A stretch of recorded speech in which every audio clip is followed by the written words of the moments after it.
2022 সালের বিশ্বকাপ final, Lusail stadium, 90,000 দর্শক সামনে আর পুরো পৃথিবীর প্রায় 150 কোটি মানুষ টিভির সামনে।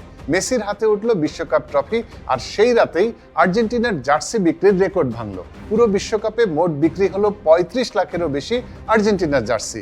কিন্তু আপনি কি জানেন সেই 35 লাখের বাইরেও আরো কত লাখ জার্সি বিক্রি হয়েছিল, যেগুলোর কোনো হিসাব কোনো ব্র্যান্ডের খাতায় নেই, যেগুলো বানানো হয় ঠিক একই মেশিনে একই কারখানায়, শুধু ভিন্ন সময়ে।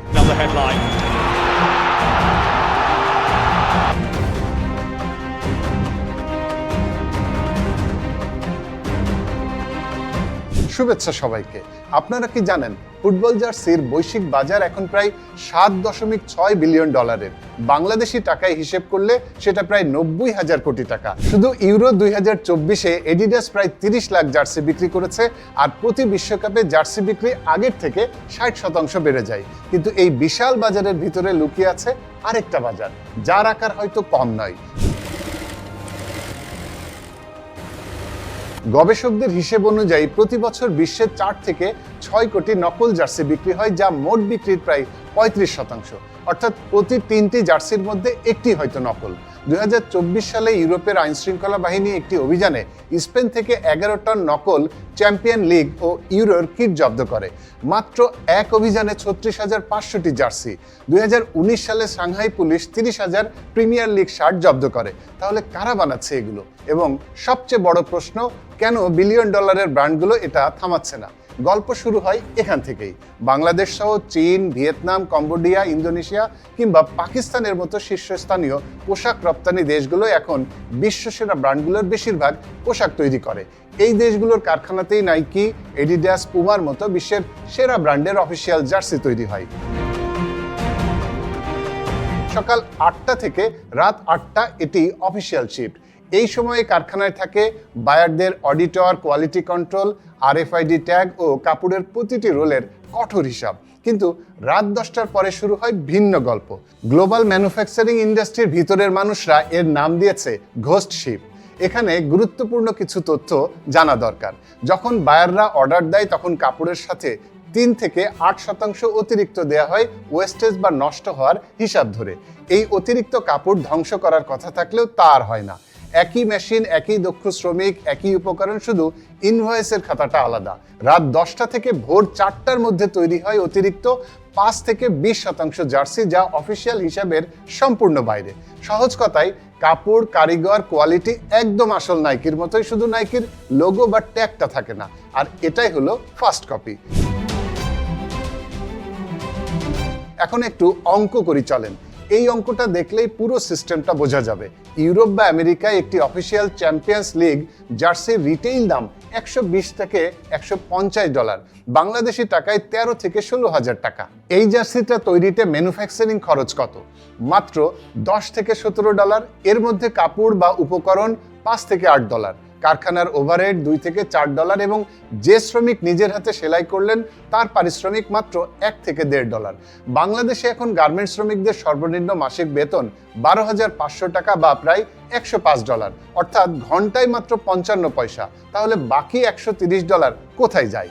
শিপিং ও ট্যাক্সে যায় প্রায় 8 থেকে 15 ডলার। ব্র্যান্ডের মার্কেটিং, হেডকোয়ার্টারের খরচ আর সুপারস্টারদের স্পন্সরশিপে যায় আরও 45 থেকে 55 ডলার। আর খুচরা বিক্রেতারা তার মার্জিন রাখে আরও 35 থেকে 45 ডলার। শুধু মার্কেটিং আর স্পন্সরশিপের খরচটা একটু বোঝার জন্য, নাইকি ব্রাজিলের সাথে 1996 সালে যে ডিল করেছিল সেটা ছিল 10 বছরে 16 কোটি ডলারের।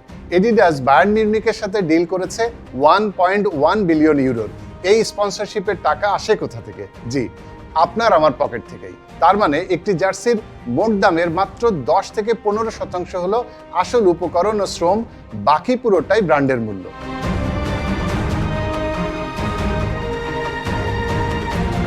এবার আসি ফার্স্ট কপি কিভাবে লন্ডনে পৌঁছায় সেই উত্তরে। ঢাকার নিউ মার্কেট বা গুলিস্তানে যে ফার্স্ট কপি জার্সি পাওয়া যায় তার প্রোডাকশন খরচ 6 থেকে 9 ডলার, স্থানীয় বাজারে বিক্রি হয় 800 থেকে 1800 টাকায়। ফ্যানদের দৃষ্টিতে হিসাবটা সহজ। আসল জার্সির 80 থেকে 90% কোয়ালিটি, মাত্র 10% দামে। কিন্তু এই জার্সি শুধু ঢাকায় থাকে না। লন্ডনে যে অফিসিয়াল জার্সির দাম 95 থেকে 120 পাউন্ড, একটি রেপ্লিকা সেখানে হোলসেলে আসে 8 থেকে 12 পাউন্ডে এবং খুচরায় বিক্রি হয় 20 থেকে 30 পাউন্ডে। কিন্তু কিভাবে? কখনো গিফট টেক্সটাইল বা স্পোর্টসওয়্যার নামে ছোট ছোট পার্সেলে পাঠানো হয়। কাস্টমসের পক্ষে কোটি কোটি পার্সেল খুলে চেক করা প্রায় অসম্ভব। আবার কখনো কখনো দুবাই, সিঙ্গাপুর বা মালয়েশিয়ার মতো ট্রানজিট হাব ব্যবহার করে সাধারণ কার্গোর সাথে মিশিয়ে পাঠানো হয়। আর অনলাইনে বিক্রেতারা সাবধানে ফেক শব্দটা এড়িয়ে লেখে player addition, triple A quality, mirror quality বা থাই কোয়ালিটি। 70% ভোক্তা অনলাইনে নকল পণ্য কিনে ঠকে যান। আসল কথা হলো ই কমার্সের বিস্ফোরণের এই বাজারকে আঞ্চলিক থেকে বৈশ্বিক করে দিয়েছে। নাইকি এডিডাস কি সত্যি এটা বন্ধ করতে চায়? এখানে এই সবচেয়ে জটিল প্রশ্ন। অফিসিয়ালি নাইকি এডিডাস নকল পণ্যের বিরুদ্ধে জিরো টলারেন্স নীতির কথা বলে। ইউরোপে নকল স্পোর্টসওয়্যার বছরে 50 কোটি ইউরোর ক্ষতি করে। কিন্তু আনঅফিসিয়ালি একটু ভিন্নভাবে ভাবুন। বিশ্বে 120 কোটিরও বেশি ফুটবল প্রেমী। এদের একটি বড় অংশ এশিয়া, আফ্রিকা, ল্যাটিন আমেরিকায়। এই মানুষগুলোর পক্ষে $150 দিয়ে জার্সি কেনা সম্ভব না, কিন্তু তারা জার্সি পরতে চায় কারণ জার্সি পরাটা ফুটবল কমিউনিটির অংশ হওয়ার ভাষা। ঢাকার চায়ের দোকান থেকে নাইজেরিয়ার ভিউইং সেন্টার, সব জায়গায় যখন এই জার্সিগুলো দেখা যায় তখন ব্র্যান্ডের লোগোর বিনামূল্যে মার্কেটিং হয়। স্পন্সররা কোটি কোটি টাকা খরচ করে শুধু লোগো দেখানোর জন্য।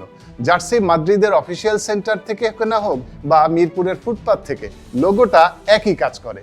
ব্র্যান্ডগুলো জানে বেশি কড়াকড়ি করলে গরিব ফ্যানরা দূরে সরে যাবে, ফুটবল তার গ্লোবাল পপুলারিটি হারাবে। আর একদম ছেড়ে দিলে আসল জার্সির এক্সক্লুসিভিটি নষ্ট হবে। তাই তারা বজায় রাখে এক অদৃশ্য ব্যালেন্স। এবার একটা কষ্টের হিসাব দিই।